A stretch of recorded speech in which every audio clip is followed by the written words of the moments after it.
Deep in the Altai Mountains of Siberia, there is a cave. For millennia, it held a secret that rewritten everything we thought we knew about being human. We were taught that Neanderthals were our only rivals. We were taught that Homo sapiens simply walked out of Africa and inherited an empty world. We were taught wrong.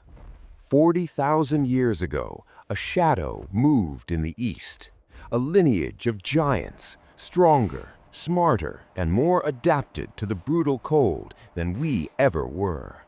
They are the Denisovans, and for a brief, violent window in history, our ancestors didn't just meet them, we went to war with them.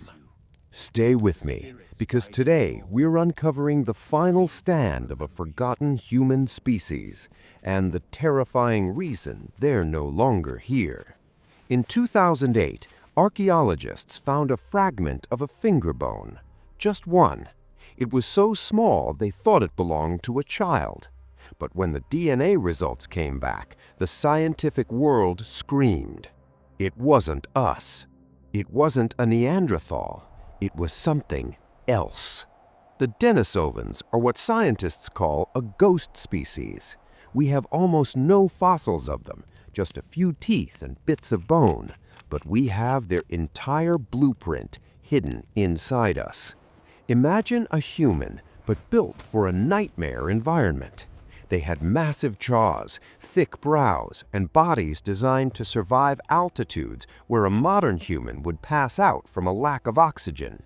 They weren't just cavemen, they were the Highlanders of the Pleistocene. But here's the kicker. They didn't live in isolation.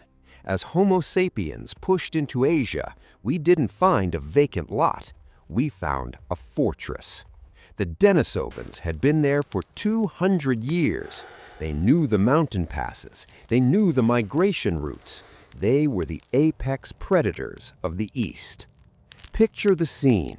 A small band of Homo sapiens, our direct ancestors, creeping through a dense, fog-choked forest in ancient Tibet. They're hungry, tired, and out of their element. Suddenly, they're not alone. From the tree line emerges a figure. It's taller. Its eyes reflect the firelight differently. It carries a spear tipped with a stone we haven't learned to craft yet. This wasn't a discovery. It was a collision. For thousands of years, these two species lived on the edge of a knife. We know they met because modern people in Melanesia and East Asia still carry up to 5% Denisovan DNA.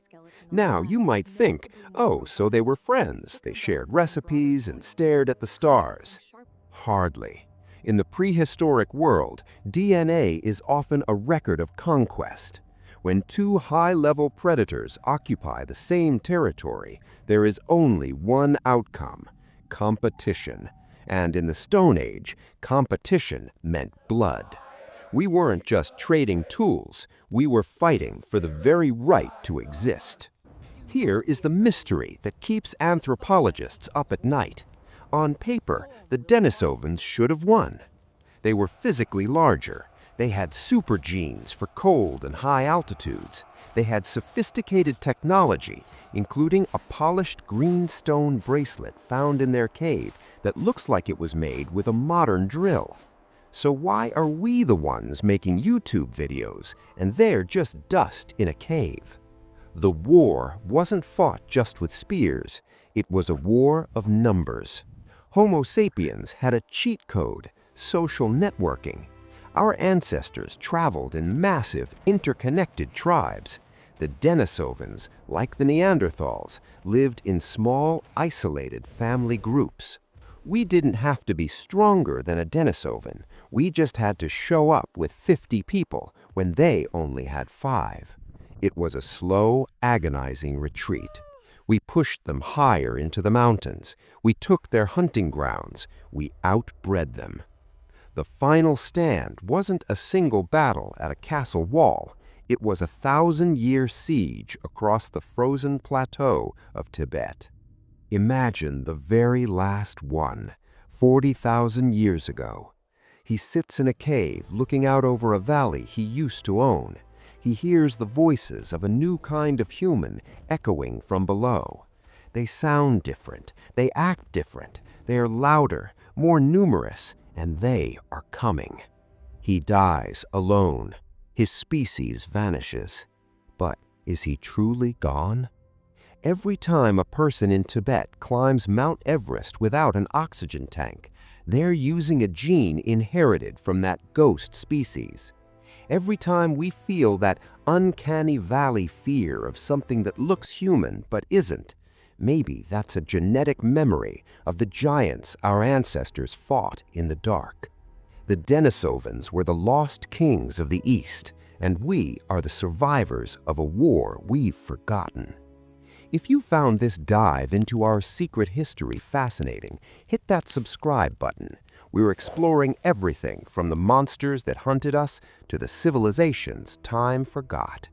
Check out our other video on the uncanny valley to see why we might still be afraid of our extinct cousins.